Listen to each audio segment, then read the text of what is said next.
Jengo dogo jamani, mnataka majengo madogo, lakini yawe vizuri, yawe na muonekano wa kisasa. Jengo dogo la kisasa na muonekano wa kisasa kabisa ni jengo hili hapa. Hili jengo unaliona mbele yako hapa, na hii ndio structure yake ya chini. Hili jengo kwanza lina sehemu mbili za kuingilia na kutokea, kwa maana kwamba unaweza kuingia kwa mbele ambao ni hapa tulipoandika front porch, lakini pia kwa nyuma ambako tumeandika kitchen porch. Jamani, kabla ya kuendelea na mambo yote tutazidi kuwakumbusha. Jamani, kama huja subscribe kwenye channel hii basi utakuwa unakosa vitu vizuri sana. Cha kufanya, hakikisha unabonyeza hicho kialama cha kikengele ili unapata taarifa zetu haraka. Na unaweza kucomment na kushare ili uweze kupata taarifa zetu kwa haraka zaidi. Jamani, tunazidi kuwakumbusha. Kule Facebook pia, kule Facebook tumewekeza nguvu kubwa sana. Cha kufanya sasa, hakikisha unaingia kwenye mtandao wako wa Facebook, unaandika Ramani Huru. Ukishaandika Ramani Huru utakutana na logo yetu ambayo unaiona hapa. Ukishaingia hapo, hakikisha una follow, una share na kucomment pia. Lakini pia tuna group huko, group ambayo lina taarifa mbalimbali ambazo tunazidi kuziweka huko. Kwa hiyo cha kufanya ni wewe ingia kwenye group letu huko ili uendelee kupata taarifa zetu nyingi zaidi. Huo ni mtandao wa Facebook ambao ni mtandao ambao tunaamini kila mtu anao kwenye simu. Lakini pia kusana mitandao mingine yote tunapatikana kama Ramani Huru. Hakikisha unatafuta huko. So, tunaendelea na jengo letu hapa. Jengo hili lina upana wa mita 12.1 upana wake. Lakini urefu wake ni mita 10.3. Jamani, nahisi hapo tumeelewana. 12.1 kwa 10.3 linakuwa na jumla ya square mita 124.6. Kwa jengo ni dogo lakini lina vyumba vitatu.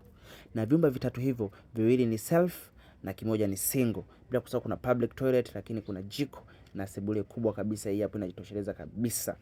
Jengo la kisasa ambalo unaweza kulijenga sehemu yoyote ile, na inaweza ikatosha kwenye kiwanja ambacho ni cha kawaida sana, ambacho kwa kuanzia sisi tumekuwekea limit ambayo walau uanzie siku ya mita 400, kwa maana kwamba 20 kwa 20. Lakini hii 20 kwa 20 jamani, na sisi tumepiga hesabu ili ubaki na eneo jingine kwa ajili ya matumizi mengine. Lakini unaweza kuwa na kiwanja cha chini zaidi ya hapa, kwa sababu jengo lina square mita 124. Kwa hiyo automatically kiwanja ni kidogo ambacho kitahitajika hapa, lakini sisi tumekuwekea kikubwa ili mtu upate eneo la kuwekea mambo mengine, labda parking, mambo mengine. Yaani hivyo mambo ni mengi. Kwa hiyo jengo lina hizo square mita 124. So kwa hesabu hizo lina uwezo wa kutumia tofali 2300. Jamani, hizi ni tofali kwa ajili ya boma. 2300 ni tofali kwa ajili ya boma tu. Kwa maana kwamba baada ya msingi kuisha, tofali ambazo zitapandisha pale, baada ya pale zitapandisha sawa madirisha, renta utafunga renta, baada ya renta tofali zitapandisha labda mstari 3 au 4 hapo juu. Kwa ni tofali 2300 tu ambazo zinaweza zikatumika hapa. Bila kusahau jamani, bati ambazo zinaweza zikatumika hapa. Ushapandisha za boma lako, ni bati zitakazofuata. Ni jumla ya bati 80 ambazo zinaweza zikatumika hapa. Bati 80 ni bati za futi 10. Bati 80 tu zinaweza zikatumika hapa. Lakini hizi bati 80 unaweza usizifike, kwa maana kwamba sisi tumepigia hesabu za juu, lakini ni bati almost kama 76, 72 zinaweza zikatumika hapa. Na muonekano wa bati wake kama ambavyo unaona hapa mbele yako. Bila kusahau jumla ya nondo ambazo zitatumika kwenye hili jengo.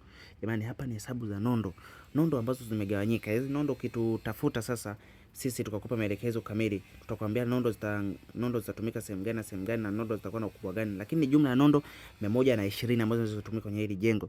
Bila kusahau mbao ni 300, lakini ukishatutafuta tutakwambia hizi mbao 300 zimegawanyika vipi, kwa maana ngapi kwa ngapi ziko ngapi na ngapi kwa ngapi ziko ngapi. Bila kusahau, twende haraka, ni hesabu za misumari. Hesabu za misumari ni za bati. Kwa ajili ya bati ni kilo 45, lakini kwa ajili ya kenchi ni kilo 40. Bila kusahau jamani, tunazidi kuwakumbusha, hakikisha unatufollow kwenye mtandao wetu wa kijamii ambao ni Facebook. Kule tunapatikana kama Ramani Huru. Hakikisha unatutafuta wahusika. Jamani, ukishaona kazi yetu kama hivi, hakikisha unatafuta wahusika ili upate taarifa zilizo kamili. Sasa lazimisha kutafuta mtu mwingine. Ramani umekuta kwetu, umekuta namba za simu ziko pale, lakini unalazimisha kutafuta mtu mwingine ambaye unamjua wewe, utapewa kitu ambacho sio sahihi.